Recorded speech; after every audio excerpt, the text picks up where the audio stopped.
Bismillahirrahmanirrahim. Assalamualaikum warahmatullahi wabarakatuh.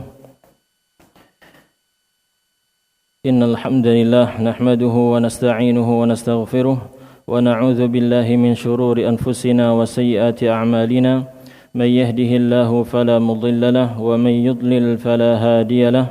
Asyhadu an la ilaha illallah wahdahu la syarika lahu wa asyhadu anna Muhammadan 'abduhu wa rasuluh.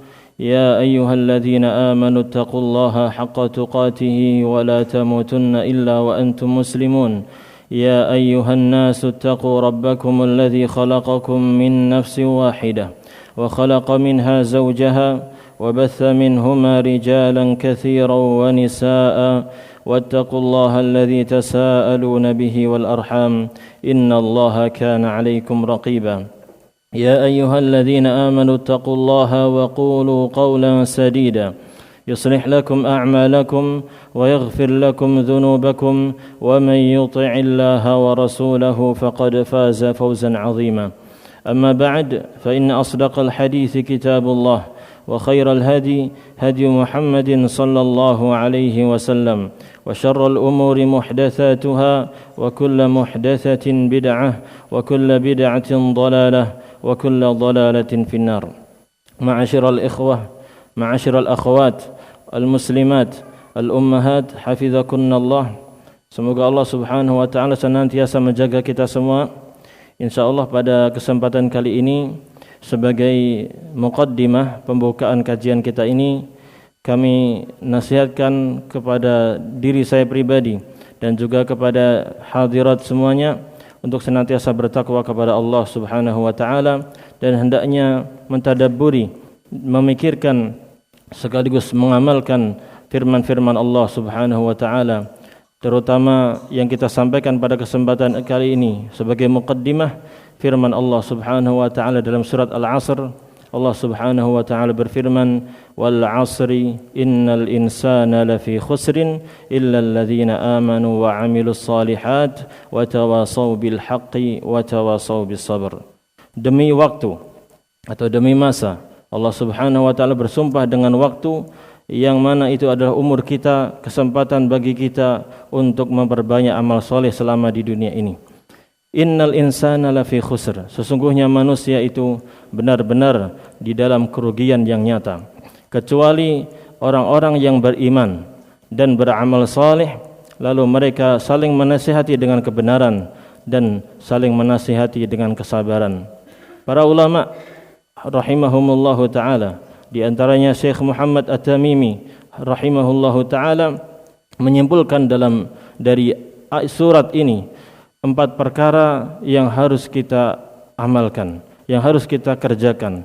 Yang pertama, hendaknya kita berilmu, hendaknya kita mempelajari agama ini, terutama ilmu tentang Allah Subhanahu wa taala, mengenal Allah Subhanahu wa taala dengan nama-nama dan sifatnya, mengenal rububiyahnya, mengenal uluhiyahnya, sehingga kita beribadah kepada Allah Subhanahu wa taala dengan ikhlas, memurnikan seluruh ibadah hanya untuk Allah Subhanahu wa taala. Kemudian berilmu tentang Nabi kita Muhammad sallallahu alaihi wasallam sebagai rasul kita, nabi kita yang tercinta alaihi salatu wasalam, sehingga kita mempelajari sirah beliau, kepribadian beliau dan sunnah-sunnah beliau, sehingga kita bersemangat untuk mencontoh, meniru beliau alaihi salatu wassalam dalam ibadah, muamalah, akhlak, beraqidah dan hal-hal yang lainnya. Kemudian kita hendaknya mempelajari dengan sungguh-sungguh tentang agama Islam ini dengan dalil-dalilnya, Al-Quran dan sunnah sesuai dengan pemahaman salaful ummah, para sahabat ridwanullahi alaihim ajma'in, tabi'in dan tabi'ut tabi'in dan para ulama yang mengikuti mereka dengan baik sampai hari kiamat kelak. Setelah kita berilmu, setelah kita belajar, maka kewajiban yang kedua adalah hendaknya kita mengamalkan ilmu yang telah kita pelajari. Oleh karena itu ayatnya, illal ladzina amanu, kecuali orang-orang yang beriman, yaitu yang keimanannya sempurna. Dan iman ini bisa tumbuh dan bisa dikembangkan dan bisa dihidupkan dengan cara mempelajari ilmunya. Maka yang pertama ulama mengasarkan berilmu dulu agar keimanan kita kepada Allah semakin kuat.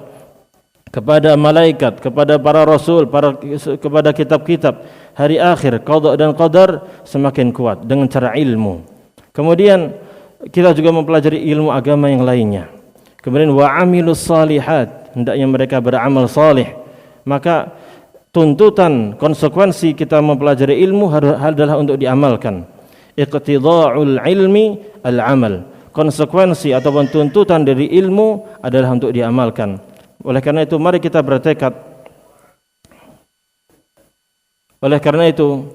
bertekad untuk mengamalkan ilmu yang telah kita pelajari dan yang akan kita pelajari. Setelah kita mengamalkan, maka kita ada kewajiban untuk mengajarkan kepada orang lain. Ibu-ibu semuanya yang hadir di sini, ajarkan kepada keluarga yang di rumah. Ajarkan kepada ibu-ibu di tetangga, ibu-ibu di sekitar rumah ibu-ibu, ajarkan ilmu kepada mereka. Semoga dengan itu Allah Subhanahu wa taala memberikan pahala yang besar kepada ibu semuanya. Karena Allah Subhanahu wa taala berfirman, "Wa man ahsanu qawlan mimman da'a ila Allah wa 'amila salihan wa qala innani minal muslimin." Siapa orang yang lebih baik perkataannya? Yakni tidak ada orang yang lebih baik perkataannya dibandingkan orang yang berdakwah kepada Allah, mengajak orang untuk beribadah kepada Allah sesuai dengan Al-Quran dan Sunnah, sesuai dengan tuntunan Nabi Muhammad SAW. Ajak saudara-saudara kita untuk mengamalkan ilmu yang telah kita pelajari. Dakwahkan mereka, tidak harus berceramah, tapi cukup dengan nasihat sedikit demi sedikit. Kemudian hendaknya bersabar, wa tawasau bis sabr.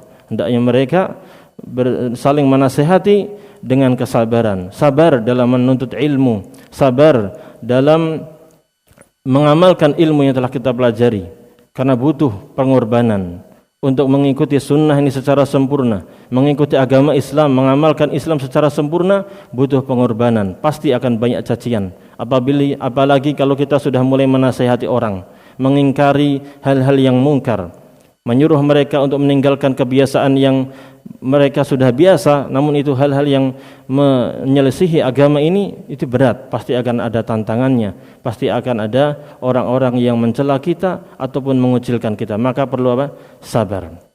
Maka ummahat wal akhwat rahimakumullah, pada kesempatan kali ini kita akan mempelajari satu pembahasan yang penting dari sebuah kitab yang saya nasihatkan untuk dibeli, yaitu Fiqhus Sunnah lin Nisa, fikih sunnah untuk para wanita, dan sepertinya sudah diterjemahkan buku ini.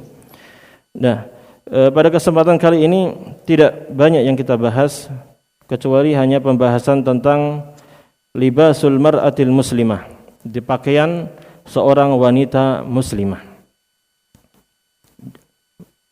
Penting untuk kita bahas karena inilah yang berkaitan dengan ibu-ibu semuanya, dan juga secara umum kaum muslimat secara umum.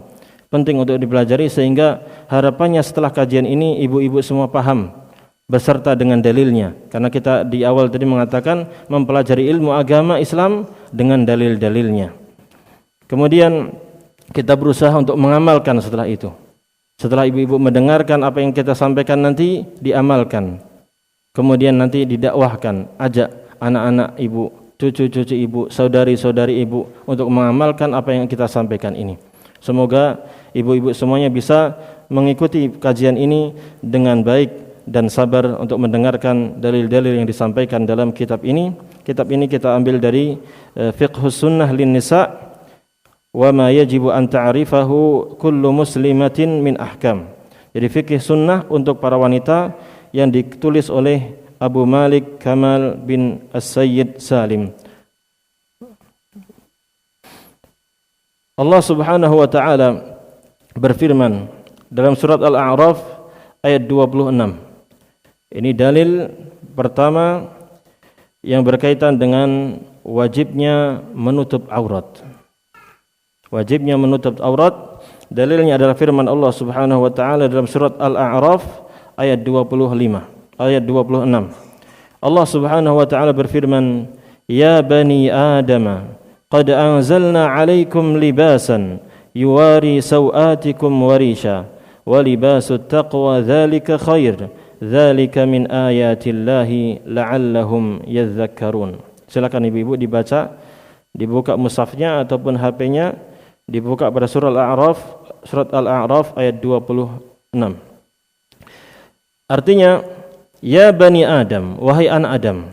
Berarti ini Allah Subhanahu wa taala sedang berfirman kepada seluruh manusia. Qad anzalna 'alaikum libasan yuwari sawatikum warisha. Sungguh kami telah menurunkan kepada kalian pakaian. Yang pakaian itu fungsinya apa? Yang pertama, yuwari sawatikum, yaitu menutup aurat-aurat kalian. Allah Subhanahu wa taala jadikan pakaian ini sebagai penutup bagi aurat-aurat kalian. Dan di ayat ini perhatikan, Allah Subhanahu wa taala menamakan aurat dengan kata sau'atikum. Dari kata su, itu sesuatu yang buruk, yang jelek. Karena aurat itu kalau dibiarkan terbuka itu jelek, tidak baik. Efeknya baik bagi untuk orang yang memakainya ataupun orang yang melihatnya. Warisha, dan juga pakaian perhiasan. Walibasu taqwa dzalika khair, dan pakaian takwa itu adalah lebih baik. Dzalika min ayatillah la'allahum yadhakkarun. Itu termasuk tanda dari kekuasaan Allah Subhanahu wa taala agar mereka mengambil pelajaran. Maka dari ayat ini, ma'asyiral akhwat, a'azzanillahu wa iyyakum, kita mengambil pelajaran bahwasanya Allah Subhanahu wa taala telah menjadikan untuk kita pakaian-pakaian, dan ini nikmat yang besar dari Allah Subhanahu wa taala yang fungsinya adalah untuk kita pakai sehingga tertutuplah aurat kita. Maka di sini penting untuk kita pelajari apa saja aurat bagi kita. Laki-laki apa saja auratnya, perempuan juga apa saja. Namun dalam kitab ini khusus untuk perempuan. Kemudian ayat ini berkaitan dengan kisah Nabi Adam alaihi salam setelah Nabi Adam dan Hawa melakukan pelanggaran, yaitu dengan mendekati buah pohon yang dilarang. Syajarah, pohon yang dilarang oleh Allah Subhanahu wa taala mendekatinya atau memakan buah darinya. Namun beliau tertipu oleh setan iblis laknatullahi alaih sehingga beliau makan dari pohon tersebut sehingga terbukalah seluruh auratnya karena beliau melanggar aturan Allah Subhanahu wa taala sehingga pakaian yang dari surga itu terlepas dari beliau. Oleh karena itu Allah Subhanahu wa taala memerintahkan kita, mewanti-wanti kepada kita, ya bani Adam, la yaftinannakumus syaitan kama akhraja abawaikum minal jannah. Wahai anak Adam, jangan sampai setan ini berhasil menggoda kalian lagi sebagaimana setan dahulu telah berhasil menggoda kedua orang tua kalian, yaitu siapa? Nabi Adam dan Hawa. Sehingga setelah tergoda, maka mereka berdua keluar dari surga dan melepaskan seluruh pakaian surga yang telah ada pada mereka. Maka menutup aurat merupakan kewajiban yang harus kita laksanakan, baik laki-laki ataupun perempuan. Ma'asyiral ikhwah, akhwat, a'azzanillahu wa iyyakum. Hadis yang lain, Nabi SAW ditanya tentang menutup aurat. Maka beliau mengatakan, ihfaz aurataka, jagalah auratmu, yakni tutuplah auratmu, jangan sampai diumbar, jangan dibuka-buka. Illa min zaujika, kecuali dari suamimu. Aw ma malakat yaminuka, atau dari budak yang kau miliki. Afan, saya terjemah. Ihfaz aurataka. Ini Nabi SAW sedang berbicara kepada seorang laki-laki. Jagalah auratmu, kecuali dari istrimu atau budak yang kau miliki. Ini perintah dari Nabi SAW untuk menutupi apa? Aurat. Meskipun ini perintah untuk laki-laki, tapi juga berlaku untuk siapa? Perempuan. Karena hukum laki-laki dan perempuan pada dasarnya sama, kecuali apabila ada dalil yang menyatakan perbedaan antara laki-laki dan perempuan. Faqila, maka orang tadi mengatakan, ada yang mengatakan kepada Nabi SAW, idza kana al-qaumu ba'duhum fi ba'din. Wahai Rasulullah, bagaimana kalau laki-laki ini gabung bareng-bareng bersama mereka? Qala in istata'ta alla yarayannaha ahadun fala yarayannahu. Kalau engkau bisa membuat satu orang pun tidak ada yang bisa melihat auratmu, maka lakukanlah. Maksudnya berusahalah untuk tidak membuka aurat Anda, meskipun sesama dengan lelaki. Dan ibu-ibu juga nanti akan ada pembahasan tersendiri apa saja aurat, batasan aurat perempuan bersama dengan perempuan, aurat perempuan dengan laki-laki yang bukan mahramnya, aurat perempuan dengan orang yang mahramnya, ada ketentuannya. Insyaallah akan kita pelajari pada kesempatan kali ini kalau memungkinkan waktunya. Kemudian orang tadi mengatakan, "Idza kana ahaduna khalian." Ya Rasulullah, bagaimana jika salah seorang dari kami ini sedang sendirian di rumah. Di rumah tidak ada siapa-siapa. Bagaimana auratnya? Bagaimana berpakaian? Maka Nabi SAW bersabda, Allahu ahaqqu an yustahya minhu minan nas. Allah Subhanahu wa ta'ala itu lebih berhak untuk Anda malu kepadanya daripada manusia. Maksudnya, meskipun Anda itu sendiri di rumah, pakailah pakaianmu. Jangan mentang-mentang di rumah lalu tidak pakai pakaian. Na'udzubillahi min dzalik. Ma'asyiral akhwat, a'azani Allah wa iyyakum. Kemudian poin selanjutnya berkaitan dengan pakaian wanita di depan al-ajanib atau al-ajnabiyah, yaitu laki-laki yang bukan mahramnya. Apa saja ketentuannya? Yang pertama, di dalam Islam dilarang seseorang untuk melakukan tabarruj. Tabarruj yaitu seorang wanita menampakkan perhiasannya, auratnya, dan lekukan tubuhnya yang indah. Dan intinya di sini seseorang wanita melakukan tabarruj ini dilarang dalam syariat Islam. Di antara dalilnya adalah firman Allah Subhanahu wa taala, "Wala tabarrajna tabarrujal jahiliyatil ula." Surat Al-Ahzab ayat 33. Allah Subhanahu wa taala berfirman, "Wala tabarrajna tabarrujal jahiliyatil ula." Kalian wahai wanita jangan melakukan tabarruj sebagaimana wanita-wanita jahiliyah dahulu melakukan tabarruj. Apa makna tabarruj? Silakan ditulis. Makna tabarruj yang pertama, antubdiyal mar'atu zinataha wa mahasinataha wa mahasinaha. Jadi seorang wanita menampakkan perhiasannya dan keindahan tubuhnya. Wa ma yajibu an tasturahu, dan menampakkan apa yang wajib untuk ditutup, yaitu auratnya secara umum. Jadi seorang wanita menampakkan perhiasannya dan keindahan tubuhnya dan segala aurat yang dia diperintahkan untuk menutupinya, berupa hal-hal yang bisa membuat laki-laki menjadi syahwat atau bergejolak syahwatnya ketika melihat wanita tersebut. Berkaitan dengan firman Allah, "Wala tabarrujna tabarrujal jahiliyatil ula." Wala tabarrujna tabarrujal jahiliyatil ula. Janganlah engkau wahai wanita melakukan tabarruj sebagaimana tabarrujnya orang-orang jahiliyah terdahulu. Imam Mujahid rahimahullah ta'ala menjelaskan tentang apa makna tabarruj. Ini beberapa makna dari tabarruj, silakan ibu-ibu catat dan jangan sampai melakukan ini, ya Bu ya. Perhatikan juga nanti kalau ada saudari-saudari ibu, kenalan ibu yang melakukan ini, tolong ditegur. Tegurnya dengan ayat ini. Surat apa tadi? Al-Ahzab ayat 33. Larangan bertabarruj, dalilnya surat Al-Ahzab ayat 33. Imam Mujahid rahimahullah ta'ala di dalam tafsir Ibnu Katsir disebutkan perkataan Imam Mujahid rahimahullah ta'ala, beliau mengatakan, "Kanatil mar'atu tamshi baina yadayir rijal, fadzalika tabarrujul al-jahiliyatil ula." Dahulu orang-orang jahiliyah mereka biasa wanita itu keluar rumahnya kemudian berjalan di depan para laki-laki. Sengaja wanita itu keluar mendahului laki-laki untuk apa? Untuk dilihat oleh para laki-laki tersebut. Maka itu namanya apa? Tabarruj. Ini di antara mana tabarruj, seorang wanita sengaja untuk berjalan mendahului laki-laki agar apa? Dilihat oleh laki-laki itu. Wal-'iyadzu billah. Tapi bukan berarti kalau ibu pakai motor kemudian nyalip laki-laki enggak boleh, bukan. Boleh saja kalau itu. Tapi ini sengaja. Wanita ini sengaja memperlihatkan badannya kepada laki-laki tersebut agar dilihat dan agar menggoda para laki-laki tersebut. Oleh karena itu Qatadah rahimahullah taala menjelaskan tentang cara berjalannya itu.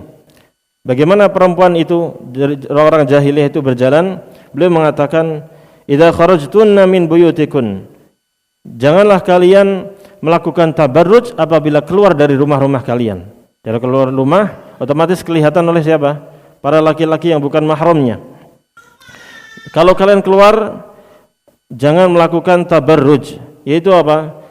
Yaitu melakukan lahunna misyatun wa takassurun wa takhannujun.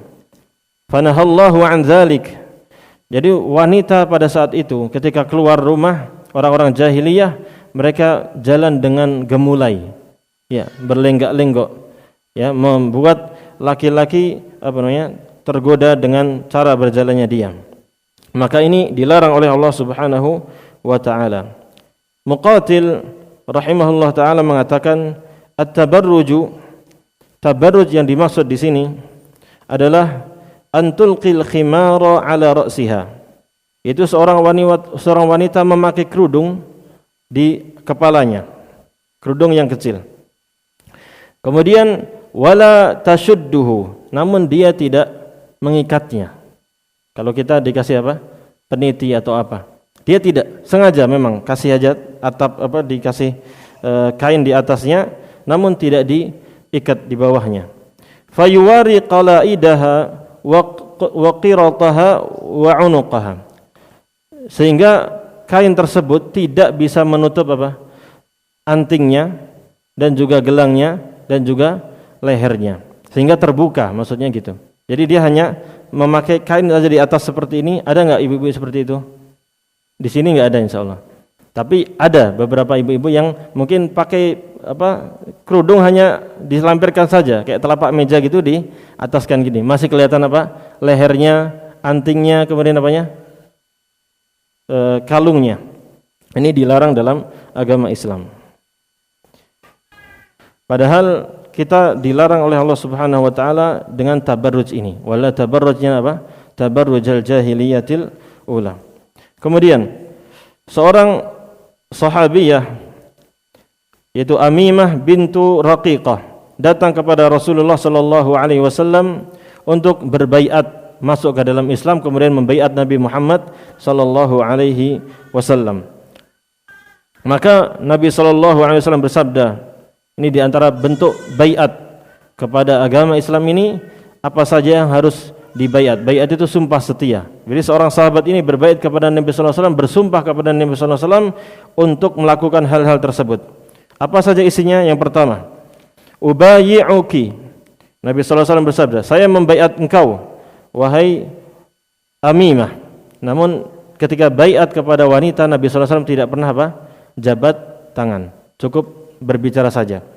Beliau mengatakan ubayyi'uki, saya baiat engkau ala alla tusyriki billahi syai'a, agar engkau tidak melakukan kesyirikan kepada Allah, menyekutukan sesuatu pun kepada Allah Subhanahu wa taala. Itu baiat yang pertama tidak berbuat kesyirikan. Di sini menunjukkan pentingnya pentingnya tauhid. Tauhid itu yang pertama. Ketika seseorang mau masuk Islam, jangan melakukan kesyirikan. Itu nasihat Nabi sallallahu alaihi wasallam kepada Amimah bintu Raqiqah radhiyallahu anha.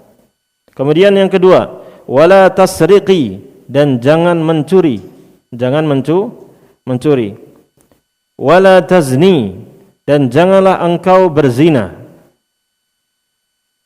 Wala taqtuli waladaki, dan jangan engkau bunuh anakmu. Na'udzubillah min dzalik. Jadi karena ini kebiasaan orang-orang jahiliyah, mereka suka membunuh anak mereka. Karena apa? Karena takut miskin, takut enggak bisa memberikan makan, takut kalau anak itu adalah wanita, takut malu dan lain sebagainya dengan alasan-alasan yang tidak dibenarkan. Ini dosa besar.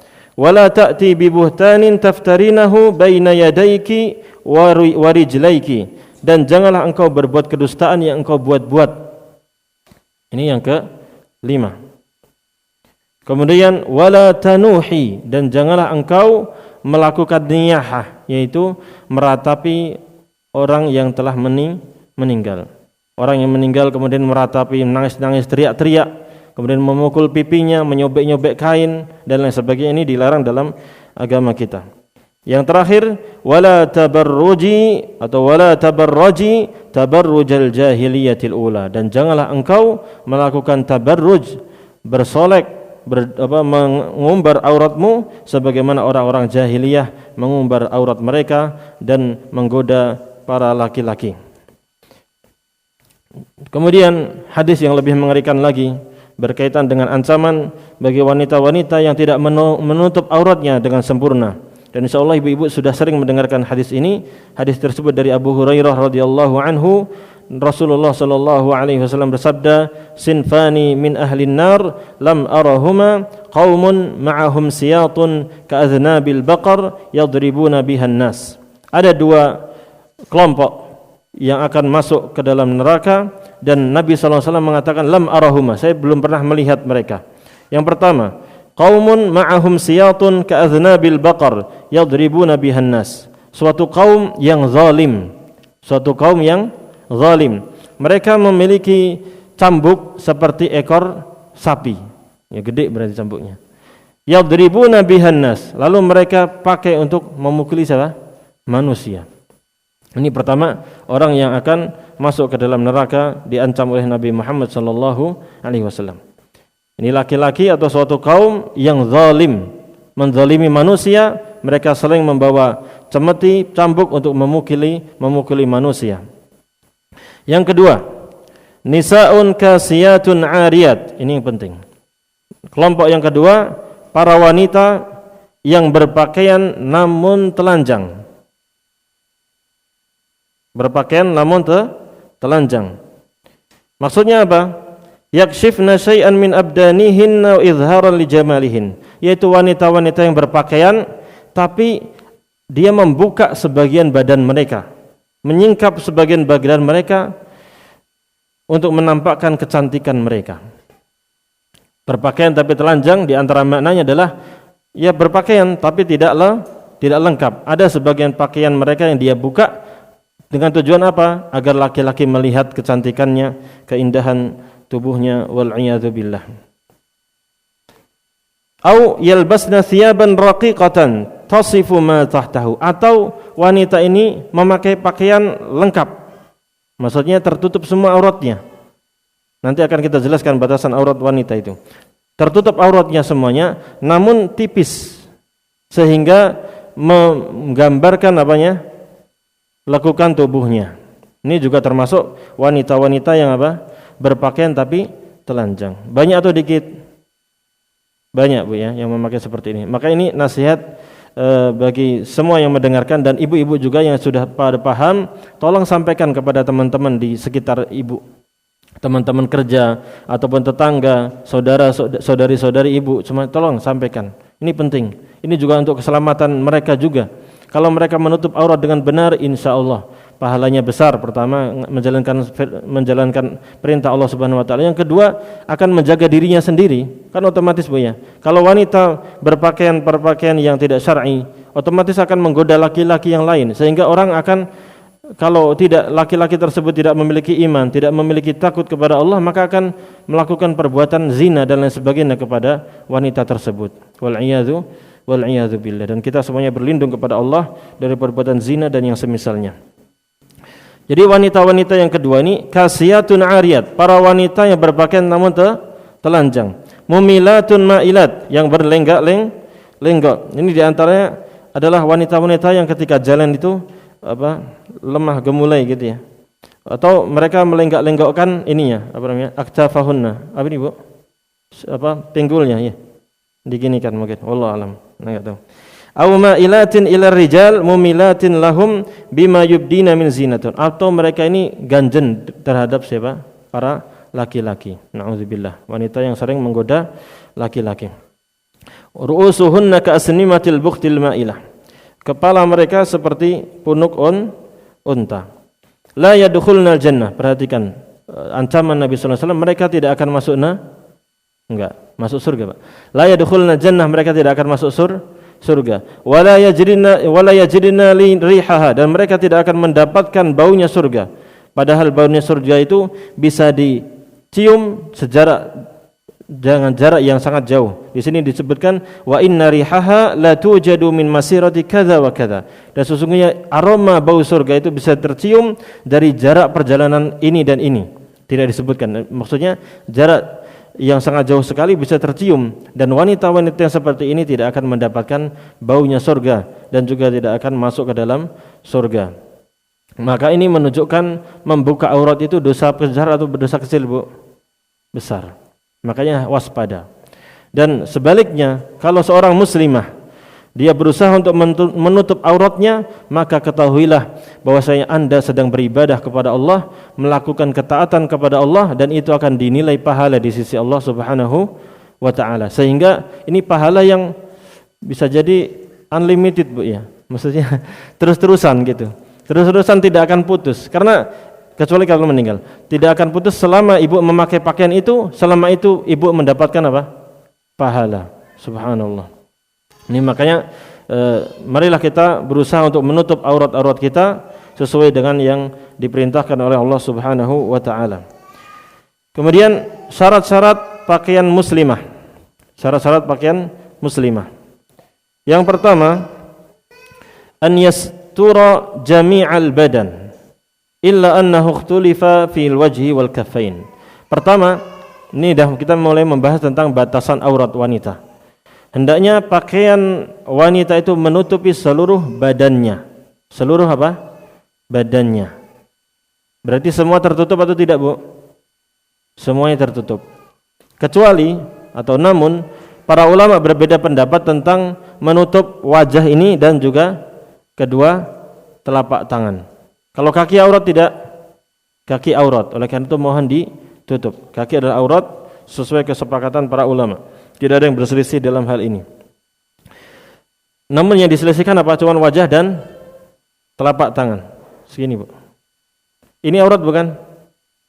Aurat. Oleh karena itu tutup auratnya. Taib.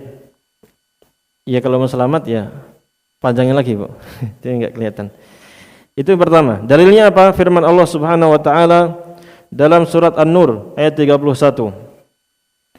Di mana Allah Subhanahu wa taala memerintahkan kaum mukminat untuk menundukkan pandangan mereka, menjaga kemaluan mereka dan juga menutup aurat mereka. Perhatikan surat An-Nur ayat 31. Allah berfirman, "Wa qul lil mu'minat." Katakanlah, sampaikanlah wahai Nabi Muhammad kepada wanita-wanita yang beriman. Ini yang diperintahkan untuk orang beriman. Oleh karena itu setiap orang muslim, wanita muslimah dan mukminah hendaknya mendengarkan ayat ini. Sampaikan kepada mereka, hendaknya mereka yaghdudna min absarihin, menundukkan pandangan mereka, jangan mengumbar aurat, jangan mengumbar mata mereka untuk melihat laki-laki yang bukan mahramnya. Wa yahfazna furujahun, dan hendaknya mereka menjaga kemaluan mereka. Jaga kemaluan kita agar tidak tercoreng dengan perbuatan apa? Zina, lesbian ataupun homoseksual dan lain sebagainya. Kecuali kepada siapa, Bu? Kepada suami. Kalau ibu-ibu kepada suami. Jaga kemaluan, jangan sampai melakukan perzinaan, perselingkuhan dan yang semisalnya. Ini perintah dari Allah Subhanahu wa taala, jaga pandangan, tundukkan pandangan, kemudian apa? Menjaga kemaluan. Yang ketiga, wala yubdina zinatahunna illa ma dhahara minha. Jangan sampai menampakkan atau memperlihatkan perhiasan mereka kecuali yang biasa terlihat. Baik. Berarti ini ada berapa? 3, Bu ya. Perintah untuk wanita ada 3. Kalau ayat sebelumnya perintah kepada siapa? Laki-laki. Qul lil mu'minin, katakanlah kepada orang-orang mukmin yang laki-laki, yaghdudna min absarihin wa yahfazna furujahun. Kalau laki-laki diperintahkan untuk menundukkan pandangan dan juga menjaga kemaluan. 2. Tapi kalau perempuan ditambah, tutup auratnya. Ya. Karena kalau dibuka maka akan membuat kerusakan di muka bumi ini, ya. Akan terlihat oleh laki-laki lain dan akan mengundang syahwat dan akan terjadi apa yang terjadi. Wal iyadu billah. Maka Allah Subhanahu wa taala melarang wanita atau menambahkan satu larangan lagi bagi wanita, yaitu apa? Jangan menampakkan perhiasan. Nah, perhiasan yang dimaksud ini apa? Ini ulama mengatakan zinatun khafiyah, yaitu perhiasan yang tersembunyi, yaitu anting, gelang, dan Imam Al-Baghawi mengatakan meskipun yang dilarang itu anting dan gelang, tapi yang dimaksud sebenarnya adalah apa? Maudhi'uz zinah, yaitu letak perhiasan itu, yaitu apa? Seluruh badannya dia. Seluruh badan dia.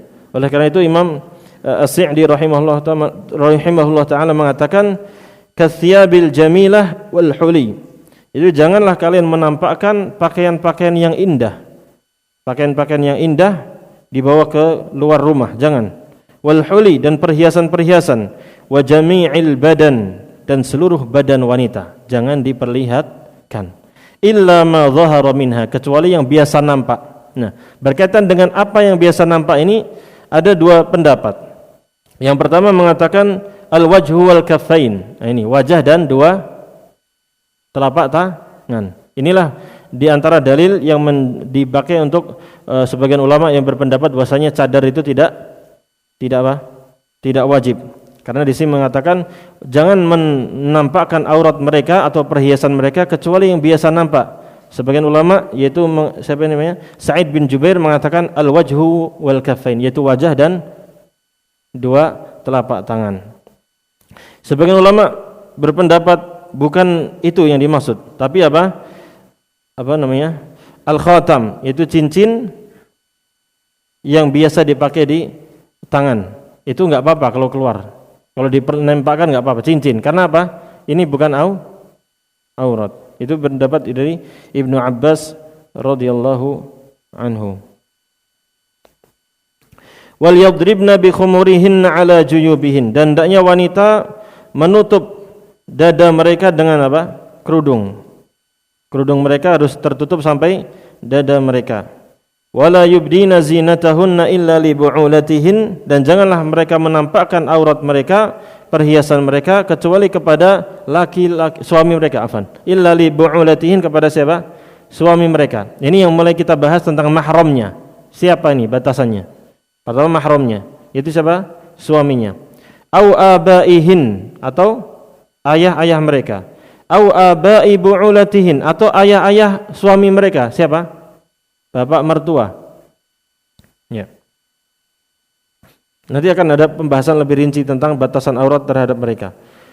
Au abnaihin, atau anak-anak mereka yang mereka lahirkan. Au abnai bu'ulatihinna, atau anak-anak suami mereka, tapi bukan yang dilahirkan oleh ibu, ya. Bukan yang dilahirkan oleh Anda, wahai wanita. Tapi dari suami memiliki misalnya dua istri, ya. Suami memiliki dua istri misalnya. Nah, ibu sebagai istri yang pertama. Suami ini punya anak dari istri yang kedua. Jadi boleh tidak ke sana dilihatkan sebagian yang nanti akan ada batasannya? Boleh, ya. Dikecualikan. Jadi karena itu masuk dalam ayat au abna'i bu'ulatihin, atau anak-anak dari suami-suami mereka. Au ikhwanihin, atau saudara laki-laki mereka, saudara kandung. Au bani ikhwanihin, atau anak dari saudara laki-laki mereka. Siapa itu? Keponakan.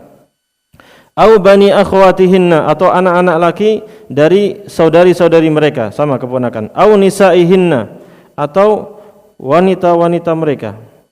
Au ma malakat aimanuhun, atau budak-budak yang mereka miliki. Awit tabi'ina ghairi ulil irbati minar rijal, awit tiflil ladzina lam yadhharu ala auratin nisa, atau anak-anak yang belum paham tentang aurat wanita. Wala yadribna bi arjulihin liyu'lama ma yukhfina min zinatihin, dan janganlah wanita menggerakkan atau menghentakkan kakinya agar diketahui perhiasan yang ada di kakinya. Misalnya perempuan punya cincin yang atau gelang, Ibu, ya. Gelang yang di kaki. Kemudian dia jalan sambil kering misalnya. Itu boleh atau tidak? Tidak boleh. Ya. Wa tubu ilallahi jami'an ayyuhal mu'minun la'allakum tuflihun, dan hendaklah kalian bertaubat kepada Allah wahai orang-orang yang beriman agar kalian beruntung. Maka ini ma'asyiral akhwat azanillahu wa yakum, dalil wajibnya untuk menutup aurat. Dan di sini ayat ini sekaligus sebagai dalil sebagian ulama yang mengatakan bahwasanya wajah itu bukan aurat, telapak tangan bukan aurat karena ayat tadi. Namun sebagian ulama memang berpendapat semuanya wajib ditutup. Allah Subhanahu wa taala berfirman dalam surat Al-Ahzab ayat 59. Ya ayyuhan nabiy qul li azwajika wa banatika wa nisa'il mu'minin yudnina 'alaihinna min jalabibihin dzalika adna ay yu'rafna fala yu'dzain wa kana Allahu ghafurar rahima.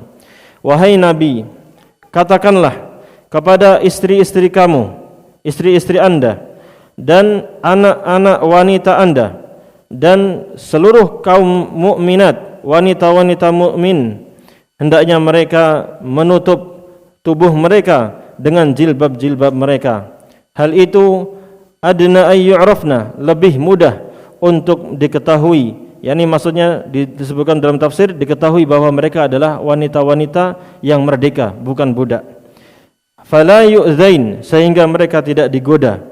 Wa kana Allahu ghafurur rahima, dan Allah Maha Pengampun lagi Maha Penyayang. Ini perintah kepada Nabi Muhammad SAW untuk menyampaikan kepada para wanita, baik istri-istri beliau, anak-anak perempuan beliau, ataupun seluruh kaum muslimin, kaum muslimat, wanita-wanita muslimat, untuk menutup seluruh tubuh mereka.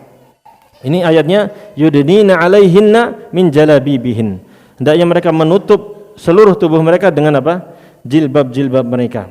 Dari ayat ini Imam Al-Baghawi membawakan asar dari Abdullah bin Abbas radhiyallahu anhu, dia mengatakan amara nisa'al mu'minin an yughattina ru'usahunna wa wujuhahunna bil jalabib illa 'ainan wahidah liyu'lama annahunna harair. Allah Subhanahu wa taala memerintahkan wanita-wanita kaum muslimin untuk menutup kepala mereka dan wajah-wajah mereka dengan jilbab kecuali satu mata saja. Ini pendapat siapa? Imam Ibnu Abbas radhiyallahu anhu. Liyu'lama annahunna harair, agar mereka diketahui bahwa mereka adalah wanita-wanita yang merdeka. Ma'asyiral akhwat, a'azzanillahu wa iyyakum. Ini perlu kita bahas enggak ya kira-kira? Di sini ada pembahasan panjang berkaitan dengan pendapat tentang apakah wajah itu aurat atau bukan. Jelasin enggak, Bu? Jelasin ya. Baik, jelasin. Ketahuilah wahai muslimah, bahwasanya para ulama bersepakat. Pertama, sepakat dulu ya para ulama bahwasanya wajib atas setiap muslim, setiap wanita muslimah untuk menutup seluruh tubuhnya kecuali dalam berapa? Dua hal, wajah dan telapak kaki. Telapak apa? Telapak tangan, Pak. Kalau telapak kaki aurat. Baik, sepakat ya? Sepakat ulama. Jadi yang diperselisihkan hanya wajah sama telapak tangan. Baik. Yang pertama, ulama berpandangan bahwasanya wajib menutup auratnya. Dhahaba ta'ifatun minal ulama ila annahu yajibu 'alaiha sitru wajhiha wa kaffaiha. Sebagian ulama berpendapat bahwasanya wajib bagi wanita untuk menutupi wajah dan kedua telapak tangannya. Ini dalil wajibnya cadar. Kalau ibu mau kasih judul, dalil wajibnya apa? Cadar. Yang pertama, firman Allah Subhanahu wa taala dalam surat Al-Ahzab ayat 53. Allah Subhanahu wa taala berfirman, "Wa idza sa'altumuhunna mata'an fas'aluhunna min wara'i hijab." Apabila kalian wahai laki-laki ingin meminta kepada mereka para wanita mata'an, satu keperluan, satu benda, fas'aluhun, maka mintalah kepada mereka min wara'i hijab, dari belakang hijab. Belakang hijab. Makanya sebenarnya untuk kajian ibu-ibu itu asalnya pakai hijab, jangan langsung seperti ini. Tapi ya wallahu alam, ana enggak bisa nolak. Tapi intinya sebisa mungkin kalau bisa ibu-ibu berhijab, ditutupin pakai hijab. Wallahu alam. Dan ayat ini dijadikan dalil oleh sebagian ulama untuk apa? Untuk wajibnya menutupi wajah. Sehingga ulama ini mengatakan inna hadzal khitab yadkhulu fihi an-nisa jami'an. Ya. Ayat ini, pembahasan tentang ayat ini masuk kepada semua wanita, tidak hanya khusus untuk siapa? Istri-istri Rasul sallallahu alaihi wasallam. Karena ayat ini sebenarnya sedang membicarakan tentang istri-istrinya Nabi Muhammad sallallahu alaihi wasallam. Namun ulama yang berpendapat wajibnya menutup wajah bagi wanita ini berpendapat ayat ini meskipun turunnya untuk para istri-istri Rasul sallallahu alaihi wasallam, tapi juga berlaku bagi seluruh wanita muslimat. Karena inilah yang akan lebih mensucikan hati-hati mereka. Kemudian dalil yang kedua yaitu firman Allah Subhanahu wa taala dalam surat Al-Ahzab juga ayat 59.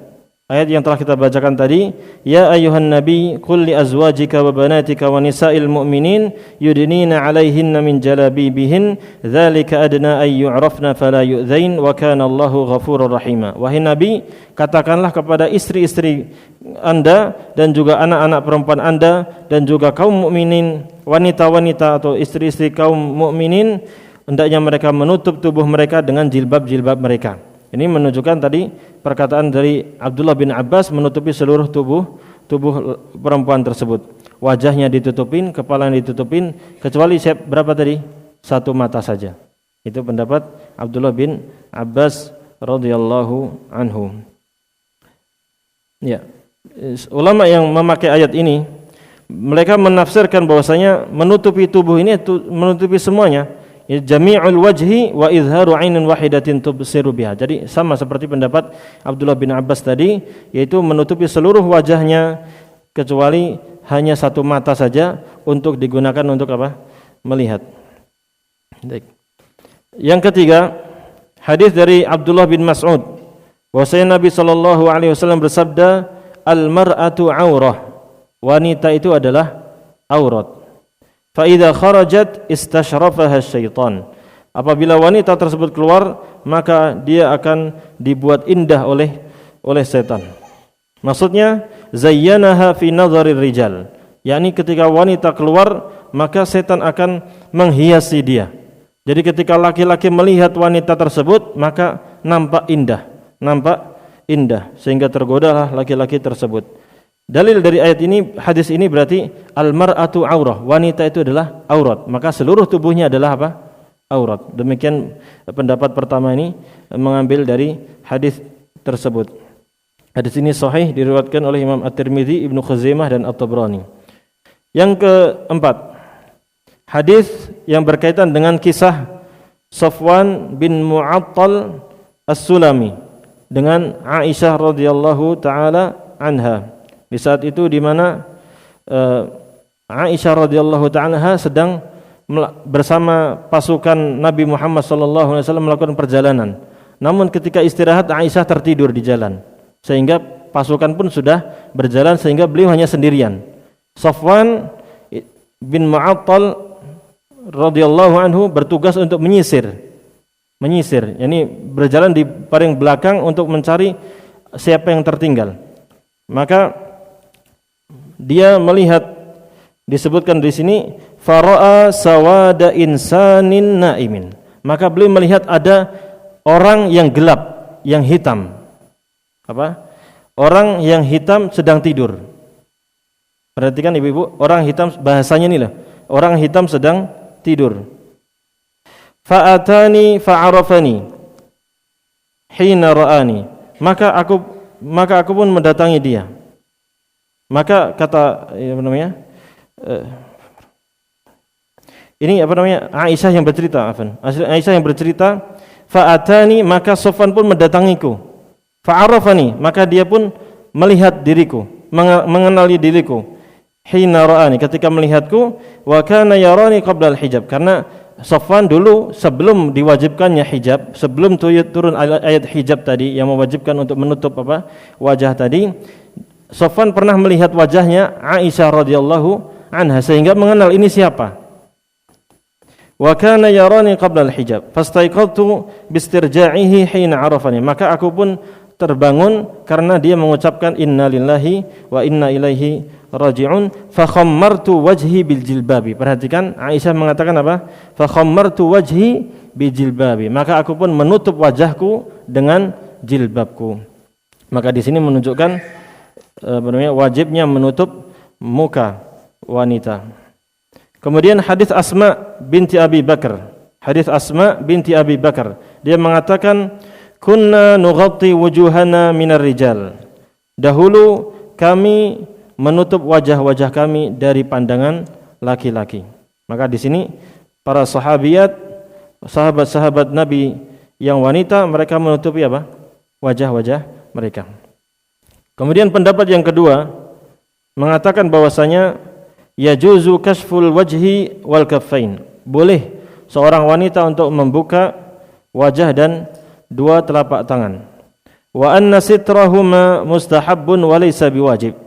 Bahwasanya pendapat yang benar kata mereka bahwasanya menutup wajah dan kedua telapak tangan itu hukumnya mustahab, sunnah. Wa laysa biwajibin, dan bukan sesuatu yang wajib.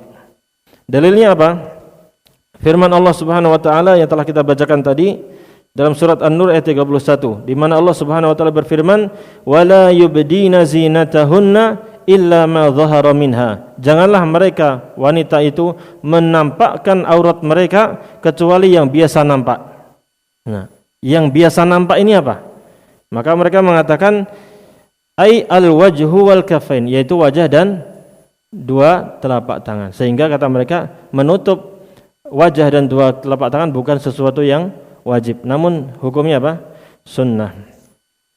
Yang kedua, hadis Aisyah radhiyallahu anha, bahwasanya Asma binti Abi Bakar pernah masuk menemui Nabi sallallahu alaihi wasallam dan dia sedang memakai pakaian yang tipis. Fa'arada anha Rasulullah sallallahu alaihi wasallam. Maka Rasulullah sallallahu alaihi wasallam pun berpaling darinya, tidak mau melihat Asma. Wa qala, dan beliau mengatakan, "Ya Asma, wahai Asma, innal mar'ah, sesungguhnya wanita itu, idza balagatil mahid, apabila sudah balik, tanda-tanda balignya apa, Bu? Sudah haid, sudah menstruasi, lam yasluh an yura minha ila hadza wa hadza." Maka seorang wanita apabila sudah baligh, maka tidak boleh terlihat dari tubuhnya kecuali ini dan ini. Wa asyara ila wajhihi wal kafain. Beliau mengisyaratkan dengan apa? Wajah dan kedua telapak tangan. Maka hadis ini sangat jelas sekali, ya. Makanya penulis mengatakan hadza asrahu adillatin li hadzal qaul. Ini dalil yang paling jelas bagi pendapat yang kedua ini. Karena Nabi sallallahu alaihi wasallam langsung mengatakan apa? Sesungguhnya wanita itu apabila sudah baligh, maka tidak boleh terlihat dari tubuhnya kecuali apa? Ini dan ini. Jelas, berarti ini sama ini boleh terbuka? Tidak boleh. Namun sanad hadis ini dhaifun jiddan, lemah sekali, sangat lemah. Gimana, Bu? Lemah ini hadisnya. Baik, lemah. Kita jelaskan lemahnya. Ada 4 kelemahan di sini. Yang pertama, rawi dalam hadis ini ada Khalid bin Duraik. Ini tidak pernah bertemu dengan Aisyah radhiyallahu anha. Maka sanadnya terputus. Ini kelemahan hadis tersebut. Kemudian yang kedua, Qatadah meriwayatkan hadis ini secara an-anah, itu an fulan an Aisyah dan seterusnya. Nah, ini sementara beliau ini seorang mudallis, sehingga an-anahnya hadis yang diriwayatkan dari beliau dengan lafaz an dari ini tidak bisa diterima. Yang ketiga, Sa'id bin Bashir itu dhaif, seorang rawi yang lemah. Apalagi kalau dia meriwayatkan dari Qatadah, maka lebih lemah lagi. Kemudian yang keempat juga masalah an-anah yang dilakukan oleh Al-Walid bin Muslim, dan dia juga orang yang mudallis. Intinya hadisnya ini lemah, meskipun sangat jelas sekali, Bu, ya. Sebenarnya jelas sekali menunjukkan bahwasanya boleh membuka wajah dan telapak tangan. Kemudian mereka juga berpendapat dengan beberapa athar di mana para sahabat Nabi sallallahu alaihi wasallam yang wanita, mereka menampakkan wajah dan kedua telapak tangan mereka di depan Nabi kita Muhammad sallallahu alaihi wasallam, dan beliau tidak pernah melarang mereka. Ini penting untuk dicatat. Hadis yang pertama dari Jabir bin Abdullah, di mana Nabi sallallahu alaihi wasallam pernah menasihati para wanita pada hari raya. Dan beliau di sini disebutkan faqamatil imra'atun min sattatil nisa saf'a al-khaddain faqalat lima ya Rasulullah. Jadi di sini ada seorang wanita yang kemudian disebutkan ciri-cirinya di wajahnya, di pipinya ada sesuatu. Sehingga di sini melihatkan kalau pipi terlihat berarti apa, Bu? Terbuka wajahnya. Sehingga mereka berpendapat dari sini dalil bahwasanya wanita ini membuka pipinya. Sehingga di sini mereka mengatakan Nabi SAW saja tidak melarang mereka wanita ini. Seandainya menutup wajah itu wajib, maka Nabi SAW sudah memerintahkan tutup wajahmu, kan gitu. Namun di sini tidak dijelaskan. Yang selanjutnya hadis dari Ibnu Abbas, di mana Nabi SAW memboncengkan Al-Fadl bin Abbas ketika haji wada, dan kemudian ada wanita yang mendatangi Nabi SAW. Jadi waktu itu Al-Fadl bin Abbas dibonceng oleh Nabi Muhammad SAW. Kemudian ada wanita yang datang. Maka disebutkan di situ, fa akhadha al-Fadl ibn Abbas yaltafitu ilaiha. Fadl bin Abbas menoleh ke wanita tersebut, melihat wanita tersebut. Wa kanat imra'atan hasna. Perhatikan di sini. Dan wanita ini adalah wanita yang cantik. Fa akhadha an-nabiyyu bidhiqnil Fadl. Maka Nabi pun mengambil dagunya Al-Fadl, kemudian fahawwala wajhahu ila syaqqil akhir, kemudian menolehkan wajahnya biar Fadl tidak melihat kepada wanita ini. Nah, poinnya di mana, Bu? Poin pendalilannya adalah di sini disebutkan kata-kata kawakanat imra'atun hasna, dan ini wanita yang datang ini wanita yang cantik. Seseorang wanita dikelihatan cantik dari mananya? Wajahnya. Sehingga menutup wajah bukan sesuatu yang wajib menurut pendapat ini. Kemudian hadis Aisyah radhiyallahu anha, dia mengatakan kunna nisa'al muslimat mu'minat yashhadna ma'an nabiy sallallahu alaihi wasallam salatal fajri mutalaffi'atin bimurutihinna thumma yanqalibna ila buyutihinna hina yaqdina as-salah la yu'rafna minal ghalas. Dulu kami wanita-wanita mukminat bersama Nabi sallallahu alaihi wasallam melaksanakan salat subuh, dan mereka memakai kerudung-kerudung mereka. Kemudian mereka pulang ke rumah mereka setelah melaksanakan salat, la yu'rafna minal ghalas, dan mereka tidak dikenali karena gelap gulita saat itu. Nah, mereka mengatakan dari hadis ini, mereka mengatakan laulal ghalas, seandainya tidak ada ghalas. Ghalas itu kegelapan pagi saat habis subuh itu, Bu. Jadi subuh itu kan masih ada gelapnya. Nah, kata mereka, kalau seandainya enggak ada gelap ini, maka wajah mereka kelihatan. Sehingga Aisyah mengatakan la yu'rafna minal ghalas. Para wanita itu tidak dikenali sampai karena efek dari gelapnya malam yang masih tersisa pada waktu setelah salat subuh tersebut. Intinya ma'asyiral akhwat azanillahu wa iyyakum, ini banyak hadis yang berkaitan dengan pendapat yang kedua ini.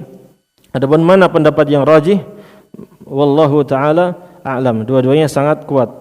Syekh Al-Albani rahimahullah taala beliau menguatkan pendapat yang mengatakan bahwasanya hal itu tidak wajib, menutup wajah atau kedua telapak tangan itu tidak wajib. Namun ulama yang lain juga berpendapat sebaliknya, yaitu wajib untuk menutup wajah dan aurat.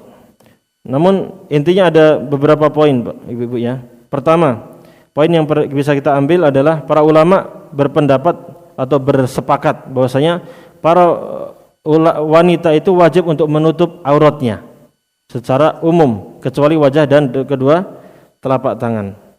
Kemudian masalah wajah dan kedua telapak tangan itu ada perbedaan pendapat dalam hal ini. Baik.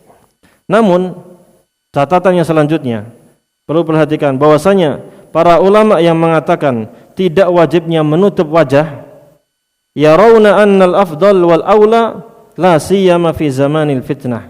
Bahwasanya yarawna annahul afdal. Mereka berpendapat, meskipun mereka berpendapat hukumnya tidak wajib menutup wajah dan telapak tangan. Namun mereka terutama ulama mutaakhirin mereka mengatakan namun yang lebih utama adalah hendaknya ditutupin mukanya dan telapak tangannya karena itu lebih selamat, terutama kita hidup di zaman-zaman fitnah di mana syahwat menyebar di mana-mana dan laki-laki pun tidak semuanya bisa menjaga pandangan mereka.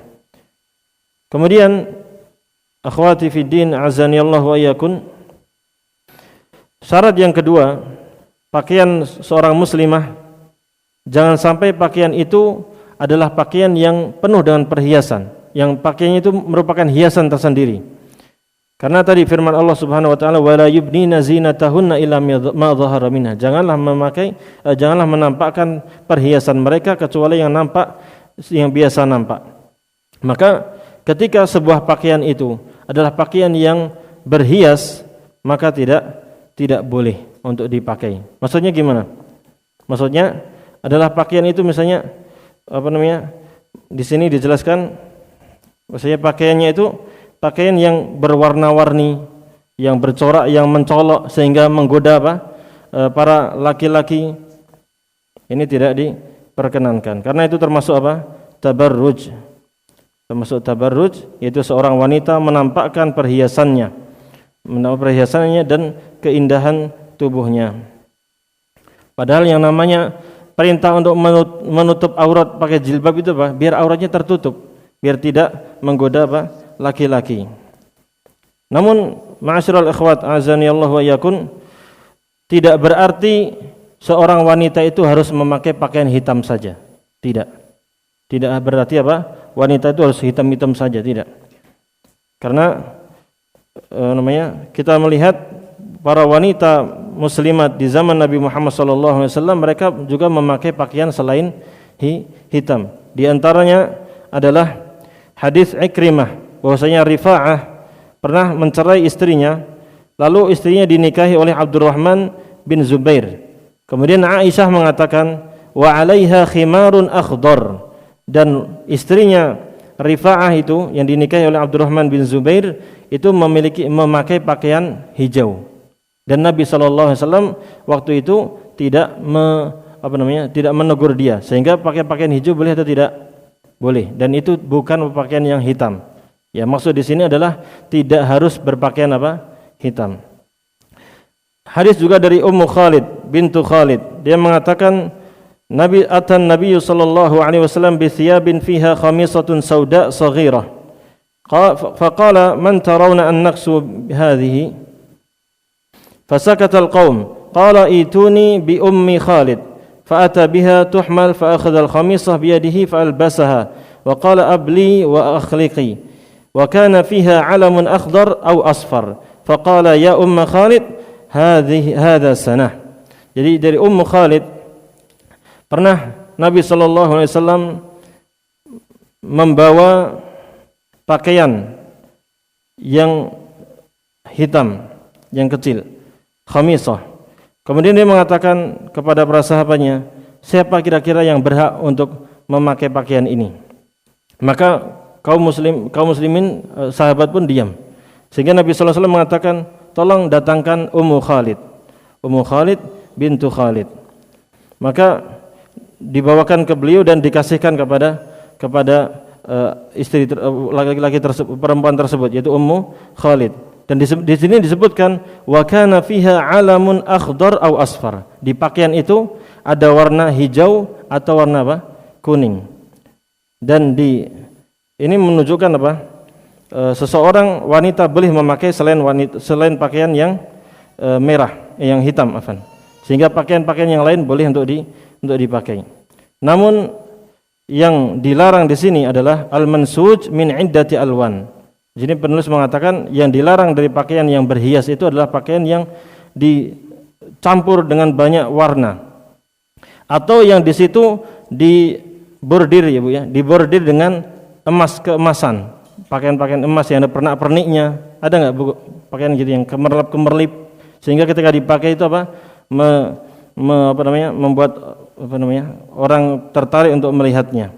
Ini dilarang di sini. Ya, meskipun boleh untuk memakai pakaian yang selain hitam, namun di sini dikatakan bahwasanya yang lebih utama adalah memakai pakaian hitam. Aula thiyab lil mar'ah wa astaruha, dan itulah bahwasanya hitam itu adalah pakaian yang lebih utama bagi wanita dan itu lebih menutupi aurat dia, dan itu merupakan pakaian istri-istri Rasul sallallahu alaihi wasallam. Yang syarat yang ketiga, pakaian wanita adalah pakaian yang tebal, yang tidak menampakkan apa yang di dalam bawahnya, maksudnya tidak menampakkan tubuhnya. Ini hadisnya tadi, hadis yang nisaun kasiyatun ariyat. Nabi SAW mengancam wanita-wanita yang berpakaian tapi telanjang karena mungkin tipis sehingga memperlihatkan bentuk lekukan tubuhnya. Yang keempat, syaratnya adalah an yakuna fadfadan ay wasi'an. Pakaiannya hendaknya lebar. Ghairu dayyikin, jangan yang sempit. Fayasifu syai'an min jismiha. Jangan sempit sehingga mengakibatkan bentuk tubuhnya terlihat. Nah, ini penting untuk diperhatikan ibu-ibu semuanya. Karena tadi tujuan menutup aurat tidak hanya sekedar menutup, tapi juga menjaga agar tidak terlihat lekukan tubuhnya. Kalau sempit, apalagi cuma pakai kaos atau celana, nanti akan dibahas juga celana terlalu sempit sehingga lekukan tubuhnya terlihat. Maka hendaknya dijauhi hal-hal tersebut. Makanya enaknya pakai yang lebar, kerudung yang gede, kemudian pakai daster juga yang gede, yang lebar, sehingga tidak membentuk tubuh wanita tersebut. Dari Usamah bin Zaid, dia mengatakan, kasani Rasulullah sallallahu alaihi wasallam qubtiyatan kathifatan. Rasulullah sallallahu alaihi wasallam pernah memakaikan kepadaku pakaian qubti, yaitu pakaian yang yang dibuat di Mesir. Yang itu tebal pakaiannya. Kanat mimma ahdaha Dihyah al-Kalbi, dan dulu pakaian itu pernah dihadiahkan oleh Dihyah al-Kalbi. Fakasautuha imraati, maka pakaian itu saya kasihkan kepada istriku. Faqala li Rasulullah sallallahu alaihi wasallam, maka Rasulullah sallallahu bersabda, "Malaka lam talbas al-qutbiyah?" Kenapa engkau tidak memakai pakaian qutbiyah itu yang telah dihadiahkan itu? Qultu ya Rasulullah, kasautuha imraati, saya pakaikan itu untuk istriku ya Rasulullah. Maka Rasulullah SAW bersabda, murha faltaj'al tahtaha ghalalah. Perintahkan kepada istrimu untuk memakai pakaian di dalamnya. Ya, pakaian ghalalah itu pakaian dalam yang dipakai untuk dalaman, biar lakukan tubuhnya tidak terlalu terlihat. Karena itu pakaian yang dikasihkan tadi agak tebal dan agak melengket ke mana? Ke tubuhnya. Inni akhafu an tasifa hajma idhamiha. Saya khawatir pakaian qutbiyah itu kalau dipakai langsung pakai saja tanpa ada dalamannya yang agak tebal di dalamnya, khawatirnya tasifa hajma idhamiha, akan membentuk tubuh membentuk tulang-tulangnya, bentuk tulangnya. Maka ini juga perhatikan, semua pakaian kalau terlalu tipis atau terlalu ketat yang akan membentuk tubuhnya dilarang dalam hadis ini. Maka kaum muslimat rahimani wa rahimakumullah, hendaknya kita perhatikan hal-hal yang seperti ini. Yang kelima, alla yakuna mubakharan aw mutayyiban. Hendaknya pakaian wanita itu tidak dikasih wewangian yang menyengat. Wewangian yang menyengat ketika keluar rumah, jangan pakai wangian parfum-parfum yang terlalu menyengat sehingga akan tercium baunya oleh laki-laki yang melewati dirinya ataupun dia yang melewati laki-laki tersebut. Dan ini sangat mengerikan karena hadis dari Abu Musa al-Asy'ari radhiyallahu anhu, dia mengatakan Rasulullah sallallahu alaihi wasallam bersabda, ayyuma imra'atin ista'tarat famarrat 'ala qaumin liyajidu min rihiha fahiya zaniyah. Siapa saja wanita yang dia memakai memakai wangi-wangian, parfum, kemudian dia melewati suatu kaum agar kaum itu atau laki-laki itu mendapatkan bau harumnya, fahiya zaniyah, maka wanita ini wanita pezina. Dan ini wal'iyadzubillah sering kita dapati di wanita-wanita yang sering kerja di luar rumah. Maka perhatikan parfum-parfum kita, jangan sampai parfum tersebut terlalu wangi sehingga mengakibatkan dicium baunya oleh para laki-laki. Namun juga hal ini tidak mengajarkan kepada kita untuk bahwasanya kalau keluar rumah itu bau aja, enggak usah wangi-wangi. Tidak, Bu ya. Tetap ibu-ibu tetap mandi, tetap pakai apa? Deodoran, namun usahakan yang baunya tidak terlalu menyengat sehingga khawatirnya masuk dalam hadis ini. Yang dilarang ini adalah wanita-wanita yang sengaja memang pakai parfum, kemudian dia yang sangat menyengat sehingga ketika dia jalan ada laki-laki yang dia lewati maka tercium baunya dan tergoda oleh dirinya. Maka hendaknya kita jauhi pakaian-pakaian yang tersebut. Ma'asyiral ikhwat a'azani Allah yakun. Yang ke-6, alla yushabbiha atau yushbiha libasar rijal. Jangan sampai pakaian yang dipakai oleh perempuan itu menyerupai pakaian laki-laki. Jangan sampai pakaian itu menyerupai pakaian laki-laki. Karena Nabi sallallahu alaihi wasallam melaknat, la'ana Rasulullah sallallahu alaihi wasallam al-mutasyabbihina minar rijal bin nisa wal mutasyabbihati minan nisa'i birrijal. Rasulullah sallallahu alaihi wasallam melaknat laki-laki yang menyerupai wanita dan juga sebaliknya wanita yang menyerupai laki-laki. Maka tidak boleh seorang wanita menyerupai pakaian laki-laki. Ya. Wal'iyadzu billah, kita dapati banyak sekarang laki-laki malah banyak yang isbal. Sementara perempuan malah pakaiannya apa? Celananya pendek. Na'udzubillahi min dzalik.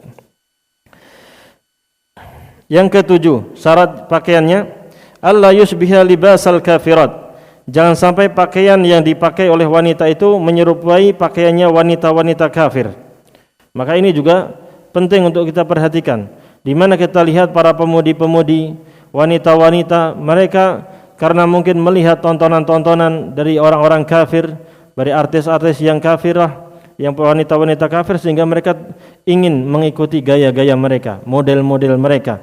Padahal ini dilarang dalam agama Islam. Dan Nabi sallallahu alaihi wasallam bersabda, "Man tashabbaha biqaumin fahuwa minhum." Siapa yang menyerupai suatu kaum, maka dia termasuk dari mereka. Maka seorang muslimah harus pede, harus bangga dengan agamanya sendiri. Islam mengajarkan kita untuk menutup aurat, bukan untuk mengekang kita, tapi untuk menjaga kita. Tadi itu, zalika ay adana ay yu'rafna fala yu'zain. Seorang wanita itu ketika memakai jilbab yang syar'i itu agar mereka dikenal sebagai orang merdeka, orang yang terjaga kehormatannya, sehingga mereka tidak digoda, tidak diganggu, tidak diganggu oleh laki-laki yang melihatnya. Maka sebenarnya memakai pakaian itu selain itu untuk ibadah, itu juga untuk menjaga diri Anda sendiri. Yang ke-6, yang ke-8, alla yakuna libasa syuhratin. Hendaknya pakaian yang dipakai bukan pakaian yang dipakai untuk syuhrah, yaitu untuk terkenal. Karena Nabi sallallahu alaihi wasallam bersabda, "Man labisa thawba syuhratin fid dunya, albasahullahu thawba madzallatin yaumal qiyamah. Tsumma ulhiba fihi naran." Barang siapa yang memakai pakaian untuk dikenal, jadi pakaian yang aneh. Oleh karena itu di sini mengatakan, jadi semua pakaian yang kalau dia pakai itu dia berniat untuk apa? Agar terkenal di antara manusia, agar viral, dikenal oleh orang-orang. Baik itu karena pakaian terlalu mewah sekali atau karena jelek sekali. Maka intinya hindari pakaian-pakaian yang mengakibatkan kita terkenal dengan pakaian itu. Pakaian itu indah sekali, terlalu mencolok keindahannya sehingga dia dikenal dengan itu. Maka barang siapa, kata Nabi SAW, memakai pakaian yang syuhrah, pakaian yang dia pakai untuk biar terkenal dengan pakaian itu, maka ketika dia memakainya di dunia, maka di akhirat, di hari kiamat nanti Allah akan pakaikan dia dengan pakaian kehinaan, dan nanti itu akan dibakar dengan api neraka, wal'iyadzu billah. Kemudian seorang wanita boleh memakai sutra. Jadi kalau kain sutra wanita boleh atau tidak, Bu? Boleh. Yang haram itu kalau laki-laki. Nabi sallallahu alaihi wasallam bersabda, "Hurrima libasul harir wadh-dhahabu 'ala dzukuri ummati wa uhilla li inathihim." Diharamkan pakaian sutra dan emas bagi laki-laki di kalangan umatku. Namun hal itu dihalalkan bagi para wanita mereka. Hadis ini sahih diriwayatkan oleh Imam At-Tirmidzi, An-Nasa'i dan yang lainnya. Kemudian ketentuan yang lain, boleh bagi wanita untuk menjulurkan pakaiannya. Menjulurkan apa? Pakaiannya. Kalau isbal, menjulurkan pakaian di bawah mata kaki, bagi laki-laki hukumnya apa? Haram. Namun wanita dibolehkan. Nabi SAW pernah didatangi oleh Ummu Salamah. Ummu Salamah mengatakan, "Fal mar'atu ya Rasulullah." Bagaimana keadaannya bagi perempuan wahai Rasulullah? Perempuan bagaimana? Apakah isbal dibolehkan atau tidak? Karena kalau laki-laki hukum isbal, barang siapa yang menjulurkan pakaiannya di bawah mata kaki, maka dia tempatnya di neraka. Namun kalau perempuan gimana wahai Rasulullah? Maka beliau mengatakan, turhi shibron. Silahkan dijulurkan satu apa ini, Bu? Satu hasta. Hasta ini apa? Satu apa? Iya, jengkal. Qalat Ummu Salamah, maka Ummu Salamah mengatakan, "Idzan yang kashifu anha." Ya Rasulullah, kalau cuma satu jengkal, maksud di satu jengkal dari mana? Di sini dikatakan satu jengkal itu dari tengah. Kalau di sini dikatakan di Aunul Ma'bud mengatakan al-maqsud mana tadi?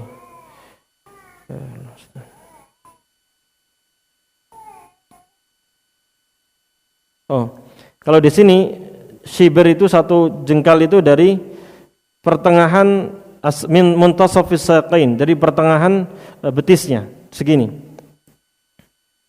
Kan kalau orang Islam, orang laki-laki yang idealnya berapa? Pertengahan nisfus saq. Jadi pertengahan betis, astagfirullah.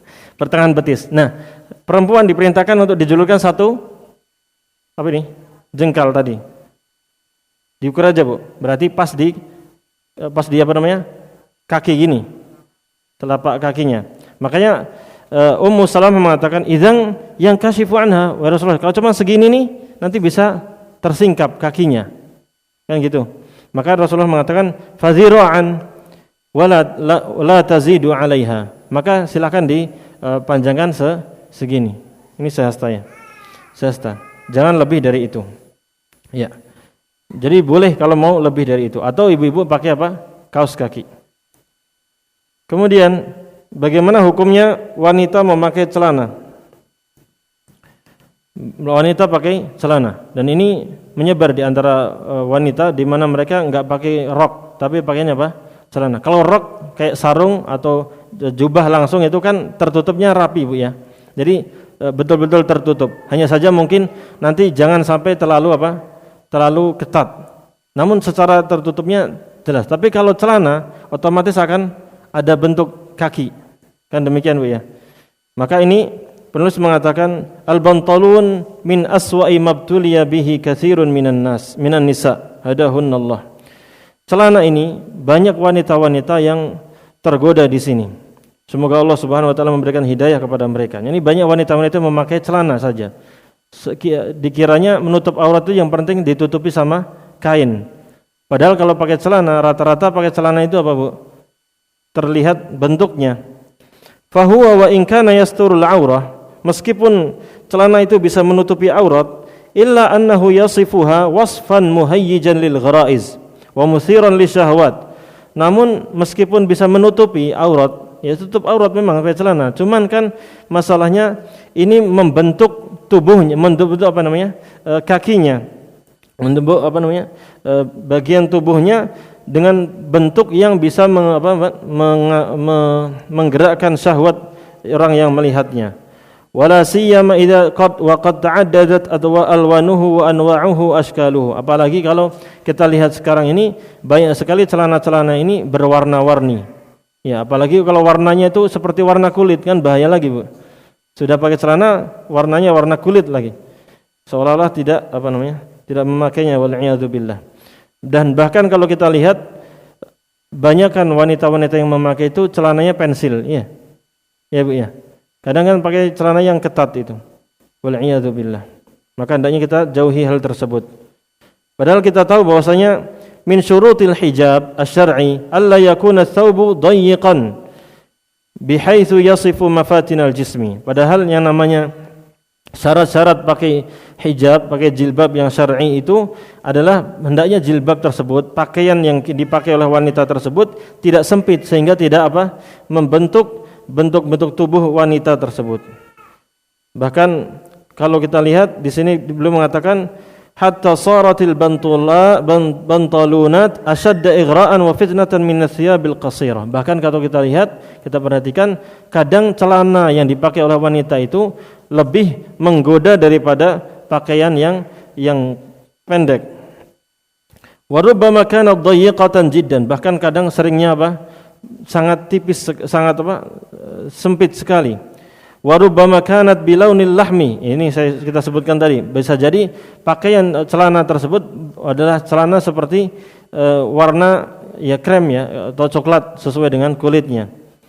Sehingga orang yang melihatnya pun seolah-olah menyangka ini tidak memakai apa-apa. Maka ini yang dikhawatirkan masuk ke dalam hadis tadi, wa nisaun kasiyatun ariyat. Wanita-wanita yang berpakaian namun telanjang. Kemudian pembahasan lainnya, udah jam 2:30 Bu ya. Lanjut nggak Bu? Ya, tadi secara umum berkaitan dengan pakaian ibu-ibu ketika dengan orang lain, laki-laki lain yang bukan mahramnya. Jadi seluruh tubuhnya kecuali wajah dan telapak tangan bagi yang berpendapat tidak wajib cadar. Namun kalau berpendapat ibu-ibu berpendapat cadar harus hukumnya wajib, maka silakan tutupin, tangannya juga tutupin. Jadi kalau berpendapat itu langsung sepaket Bu ya. Jadi kalau berpendapat wajah, berarti tangannya juga harus ditutup. Baik. Sekarang pakaian wanita di depan mahramnya. Baik. Mahramnya tadi sudah kita sebutkan Bu ya. Apa tadi? Ayah, suami. Kemudian jadi ayah termasuk kakek juga. Kakek ke atas, kakek juga. Abaul azwaj, bapak mertua, bapaknya suami. Kemudian anak-anak. Kemudian anaknya suami juga. Kemudian saudara. Ini mutlak. Saudara ini secara umum. Di sini dikatakan al-ikhwah, saudara laki-laki secara mutlak. Baik itu saudara kandung, di sini saudara kandung atau saudara satu bapak atau saudara satu ibu. Kemudian anak-anak dari saudara tersebut, anak-anak saudara kita atau saudari kita. Itu juga termasuk mahram. Kemudian paman, al-a'mam wal akhwal. Paman dari jalur ibu atau dari jalur ayah. Jadi semuanya termasuk mahram meskipun paman ini sama paman dari jalur ayah atau jalur ibu ini tidak disebutkan dalam ayat. Jumhurul ulama, mayoritas ulama berpendapat anna hukmahum ka hukmi sairil maharim. Hukum mereka sama seperti mahram-mahram yang lainnya. Ini dalilnya adalah dari hadis Aisyah. Jadi paman masuk Bu. Paman masuk. Paman itu siapa? Saudaranya ayah atau saudaranya ibu. Hadis Aisyah bahwasanya Aflah saudaranya Al-Qais datang meminta izin kepada Aisyah radhiyallahu anha. Dan Aflah ini adalah pamannya Aisyah dari persusuan. Dia datang setelah turunnya ayat hijab.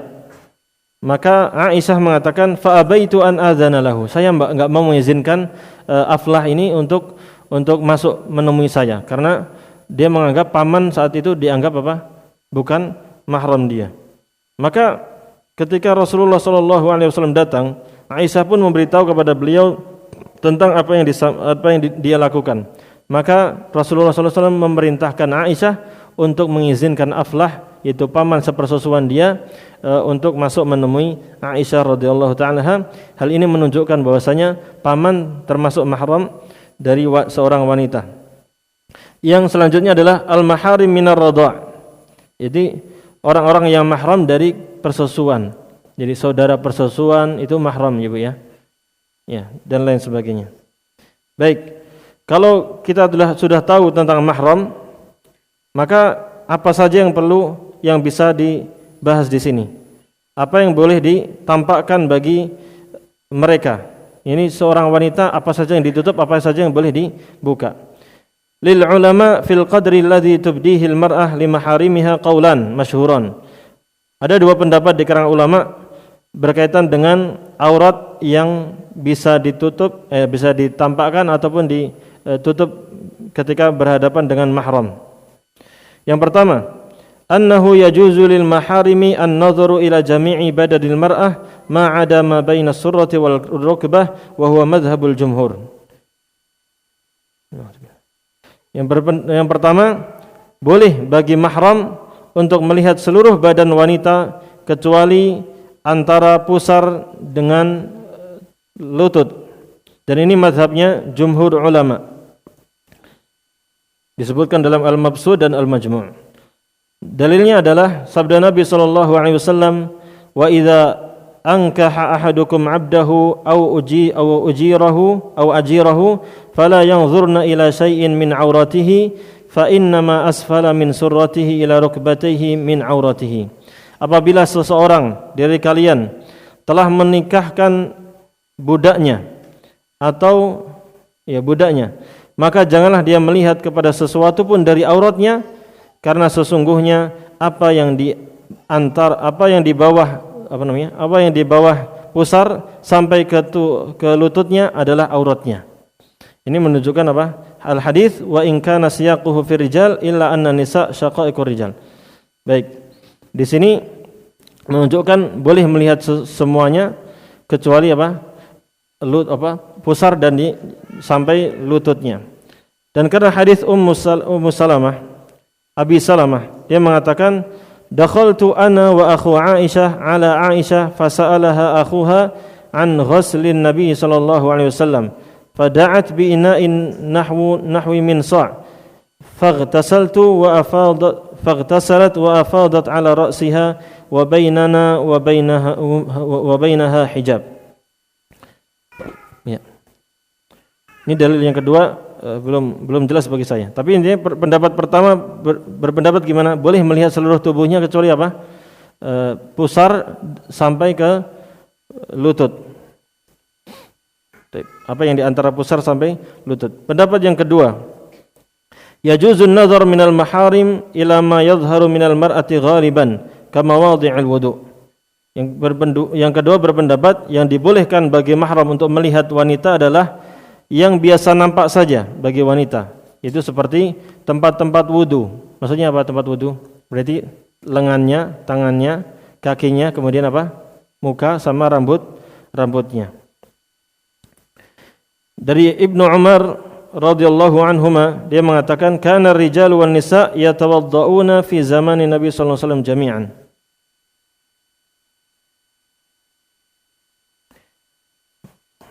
Laki-laki dan wanita, ini hadisnya diriwayatkan oleh Imam Bukhari. Laki-laki dan wanita dahulu berwudu di zaman Nabi sallallahu alaihi wasallam secara berbarengan. Hadis ini mahmulun ala annahu yakhtassu bizaujat wal maharim. Ini dibawa, maksudnya hadis ini berkaitan dengan para istri-istri dan orang-orang mahramnya. Yani sesama mahram boleh untuk melihat hal-hal yang biasa untuk dipakai untuk wudu. Berarti lengannya, sininya, mukanya. Adapun sini ke dada sampai ke bawah tidak boleh. Kakinya boleh. Wa ala hadza fa fihi dalilun ala jawazi nadhari ar-rajuli ila mawadhi'il wudu' min maharimihi wal 'aksu wallahu a'lam. Maka di sini dibolehkan bagi seseorang untuk melihat mahramnya pada tempat-tempat wudunya saja. Nah, ini batasnya sudah jelas Bu ya. Untuk pendapat pertama agak ngeri sebenarnya. Kalau pendapat pertama seluruh tubuhnya boleh kecuali dari pusar sampai lutut. Na'udzubillah. Tapi kalau yang lebih hati-hati pendapat yang kedua, yaitu hanya yang bagian wudu saja, sehingga yang kesini tidak boleh diperlihatkan. Tapi perlu diperhatikan Bu. Jadi bolehnya seorang mahram melihat ke wanita sesuai yang dijelaskan pendapat sebelumnya itu disyaratkan apa? Allah yakuna ala wajhil iltizat wal istimta' bisyahwah. Jangan sampai melihat itu dengan syahwat atau untuk berlezat menikmati wanita tersebut, tidak. Namun kalau sudah sampai taraf seperti itu, fa in hasala hadza fala khilafa fi man'i, maka dilarang untuk melihatnya. Yani boleh melihat tapi jangan untuk apa? Bernikmat-nikmat melihat wanita tersebut, mahramnya tadi. Namun seandainya terlihat enggak masalah. Cuman kalau ibu-ibu mau hati-hati silakan tutupin. Sehingga kalau ibu-ibu di rumah misalnya ada mahramnya, kakak sama adiknya mahram atau bukan? Bapak ibu ya kan jelas Bu ya. Jadi ibu-ibu pakai apa? Pakai kaos saja segini misalnya. Segini boleh atau tidak? Saya kayak pakaian saya sekarang. Boleh atau tidak? Enggak pakai kerudung, enggak pakai celana pakai afan. Enggak pakai kaos kaki, boleh atau tidak? Boleh. Itu batasannya Bu ya. Itu batasannya. Sehingga di sini pahamlah kita bahwasanya kalau sama mahram tidak harus pakai kerudung terus, pakai apa? Di rumah pakai cadar terus enggak. Tapi kalau selama itu mahram boleh seperti ini. Jadi anggota wudu aja yang diperlihatkan. Fahimtum? Paham Bu ya? Baik, biar cepat lagi. Boleh bagi mahram untuk menyentuh wanita. Sesama mahram boleh untuk menyentuhnya. Selama itu tidak berkaitan dengan syahwat. Kemudian boleh bagi wanita yajuzu lil mar'ah an tarkaba khalfar rajuli min maharimiha. Boleh bagi seorang wanita untuk membonceng di belakang laki-laki yang mahramnya. Nah, ini juga perlu perhatikan ibu-ibu kalau pesan Gojek, ya, Ibu ya. Gojek atau Grab ataupun perhatikan. Kalau bukan mahram jangan. Makanya cari aplikasi yang sesama perempuan kan ada ya. Ada atau sabar aja atau pakai sepeda atau jalan kaki atau beli motor atau punya mobil alhamdulillah. Tapi ingat ini tidak boleh kalau bukan mahramnya. Makanya safar berdua sama yang bukan mahramnya tidak boleh. Tapi kalau sama mahram, sama kakaknya, adiknya, pamannya, boleh atau tidak? Boleh. Makanya tadi yang mahram-mahram tadi sebisa mungkin dicatat Bu ya. Biar ibu tahu siapa mahram ibu, siapa yang tidak. Baik, hadisnya dari Anas. Dia mengatakan kunna ma'an Nabi sallallahu alaihi wasallam maghfalahu min usfan wa Rasulullah sallallahu alaihi wasallam ala rahilatihi wa qad ardafa Safiyyata bint Hayyin fa'atharat naqatahu. Kami pernah bersama Nabi sallallahu alaihi wasallam dari Asfan dan Rasulullah sallallahu alaihi wasallam di atas kendaraannya dan beliau membonceng Safiyyah bintu Hayy.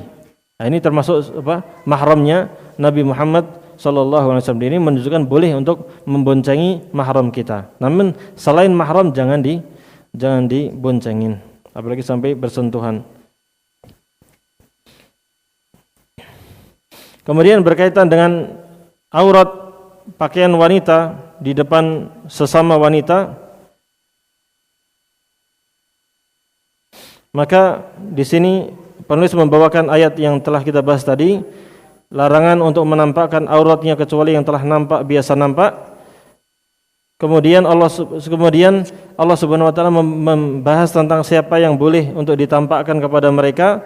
Di antaranya adalah au nisaihinna atau wanita-wanita mereka. Yakni tuzhiru bi zinatihin audan lin nisa. Ibnu Katsir mengatakan tuzhiru bi zinatiha aidan lin nisa'il muslimat. Yani seorang wanita boleh untuk memperlihatkan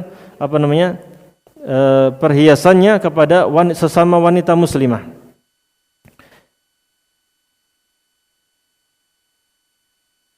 Baik. Di sini mengatakan wa auratul mar'ah allati yajibu sitruha 'anil mar'ah hiya auratur rajuli binisbah lirrajul minas surrati ila rukbah. Di sini dalam kitab Al-Mughni mengatakan bahwasanya aurat wanita yang wajib ditutup dari sesama wanita muslimah adalah auratnya laki-laki terhadap laki-laki. Apa itu, Bu? Yaitu antara pusar sampai lutut. Itu. Fala yajuzu an tutli' al-mar'atu 'ala ma baina as-surrati war-rukbah min al-mar'ati al-ukhra. Maka tidak boleh seorang wanita melihat atau memperlihatkan bagian tubuh dia antara pusar sampai lututnya kepada wanita yang lain. Jangan sampai demikian. Nabi SAW bersabda, la yanzuru ar-rajulu ila auratir rajul. Janganlah seorang laki-laki melihat auratnya laki-laki. Walal mar'atu ila auratil mar'ah, dan jangan pula seorang wanita melihat kepada auratnya wanita. Wala yufdir rajul ila rajuli fi thawbin wahid. Jangan sampai laki-laki dengan laki-laki memakai satu selimut. Wala tufdil mar'atu ila al-mar'ati fi thawbil wahid, dan jangan pula laki perempuan sama-sama perempuan mentang-mentang satu perempuan satu selimut. Ini juga tidak dibolehkan. Sekarang pertanyaannya, itu kan kepada sesama muslimah. Jadi batasnya tadi ya, kalau sesama muslimah ditampakkan tadi selain dari pusar sampai lutut. Sekarang kalau dengan wanita kafir gimana? Kalau ada orang Nasrani, wanita Nasrani, apakah kita harus jilbab full atau gimana? Atau boleh kayak tadi ditampakkan sebagiannya, rambutnya, tangannya, kakinya? Bagaimana pendapatnya? Maka di sini ulama berpendapat bahwasanya annal mar'ah la yajuzu laha an tubdiya zinataha li ghairil muslimat li'alla yasifna li azwajihinna. Seorang wanita tidak boleh menampakkan auratnya kepada selain wanita muslimah. Yani kalau sama orang-orang kafir jangan ditampakkan kepada mereka semuanya. Li'alla yasifnaha li azwajihinna. Biar wanita-wanita kafir itu tidak menggambarkan atau menceritakan tentang tubuh ibu-ibu semuanya kepada suami-suami mereka.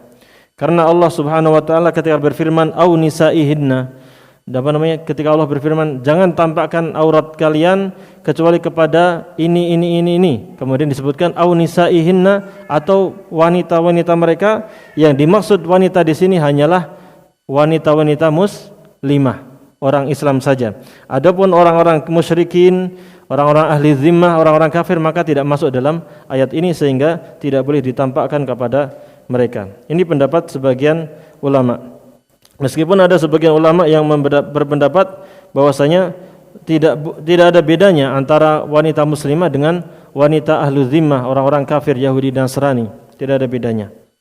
Namun ma'asyiral muslimat rahimani wa rahimakumullah, kalau mau seperti mau ditutupi secara lengkap, maka itu lebih menjaga. Karena kita tidak tahu orang kafir ini kadang enggak punya adab, enggak punya etika, atau enggak punya hukum-hukum yang kita pelajari. Sehingga mungkin ketika dia lihat bagian tubuh kita, maka dia menceritakan kepada suami-suami mereka. Maka hati-hatinya hendaknya ditutup seluruh tubuh kita sesuai dengan pendapat yang ibu pegang. Kalau memang wajah itu aurat, ya tutup aurat. Kalau tidak, ya silakan dibuka. Namun selain itu jangan diperlihatkan kepada wanita-wanita yang kafir. Baik, demikian aja barangkali ya. Ada yang ditanyakan Ibu?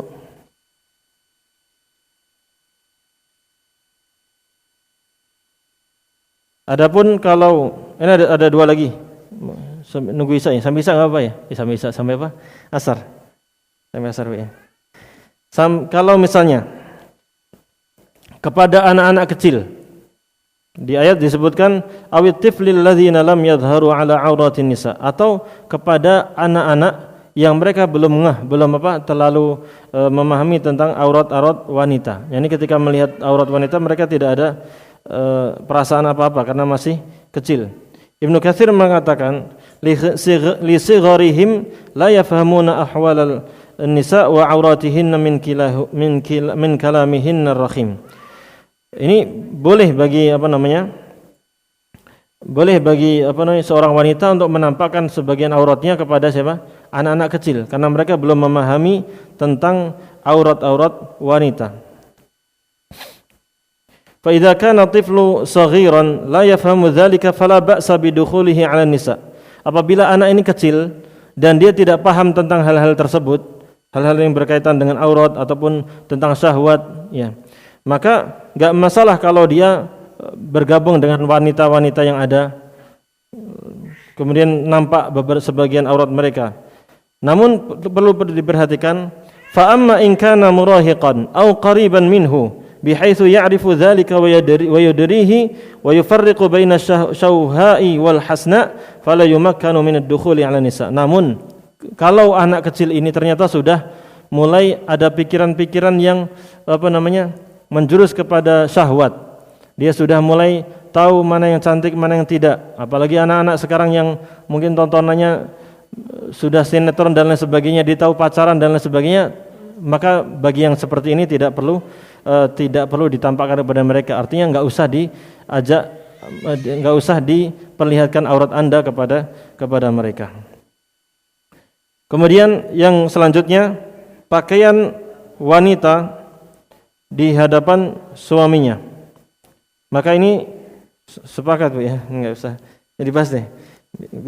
Likulli wahidin minaz zawjain an yanzura ila jami'i badanil akhar min ghairi karahah. Maka hukumnya tidak makruh sama sekali, bahkan dibolehkan. Baik itu laki-laki, suami ataupun istri saling melihat, itu tidak ada makruhnya, tidak dibenci sama sekali. Sawa'an kana dzalika bi syahwatin aw bi ghairi syahwah, baik dengan syahwat ataupun tidak syahwat.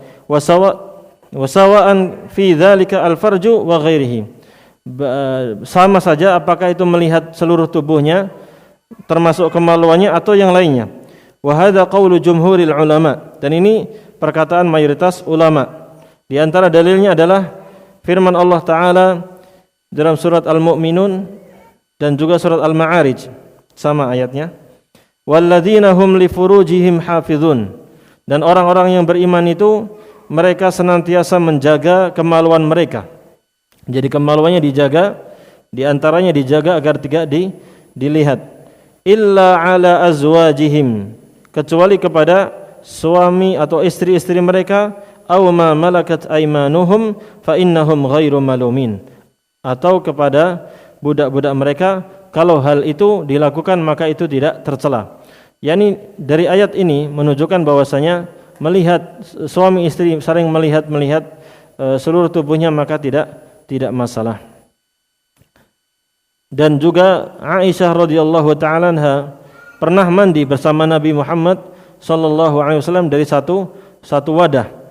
Maka ini menunjukkan apa? Boleh untuk melihat satu sama lain.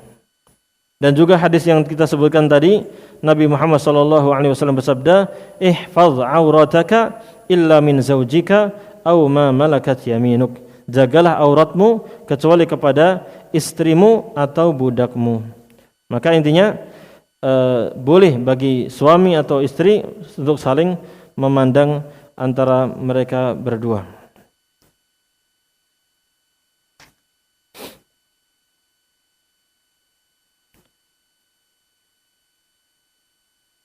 Baik, barangkali demikian saja. Ini berkaitan dengan aurat, batasan-batasannya, hukum-hukumnya. Semoga kita semua bisa memahaminya dan bisa mengamalkannya serta mengajarkannya kepada ibu-ibu yang lainnya. Terakhir, melanjutkan pembahasan tentang Al-Asr, surat Al-Asr tadi. Setelah kita tadi mempelajari dan insyaallah ibu-ibu sudah mengamalkannya, nanti tolong nasihati saudara-saudara. Ini pesan terakhir ini, nasihati saudara-saudara ibu yang perempuan-perempuan, kemudian anak-anaknya, cucu-cucunya, menantunya, siapapun kerabat-kerabatnya, tetangga-tetangganya untuk menutup aurat ini. Karena ini penting Bu ya. Karena menutup aurat ini adalah salah satu solusi agar tidak terjadinya perzinaan di kalangan masyarakat. Karena zina ini mulainya dari mana? Dari mana Bu? Dari melihat. Ya, melihat aurat yang terbuka itulah terjadinya zina, sehingga terjadi apa yang diharamkan oleh Allah Subhanahu wa taala. Makanya perintah Allah Subhanahu wa taala di surat An-Nur tadi, apa perintahnya? Untuk menundukkan pandangan dulu. Jadi kemudian baru setelah itu menjaga kemaluan. Karena kalau mata sudah terjaga, insya Allah kemaluan pun terjaga. Tapi kalau mata terbuka dan wanita-wanita pun dengan bangganya memperlihatkan aurat mereka, maka wal'iyadzubillah akan terjadi banyak perzinaan di mana-mana, dan itu yang akan menyebabkan terjadinya penyakit yang sangat luar biasa. Karena disebutkan dalam hadis Nabi SAW mengatakan bahwasanya tidaklah suatu kekejian perzinaan itu menyebar di kalangan masyarakat kecuali akan terjadi ta'un, terjadi penyakit-penyakit yang tidak pernah terjadi sebelumnya. Dan ini harus kita jaga, keluarga kita dan juga kerabat-kerabat kita, dengan cara apa? Menutup aurat ini. Oleh karena itu tutuplah aurat kita secara syar'i sehingga Allah Subhanahu wa taala menjauhkan kita dari hal-hal yang diharamkan, termasuk di antaranya adalah perbuatan zina. Demikian yang bisa kita sampaikan, kurang lebihnya mohon maaf. Subhanakallahumma wa bihamdika asyhadu an la ilaha illa anta astaghfiruka wa atubu ilaik. Wassalamualaikum warahmatullahi wabarakatuh.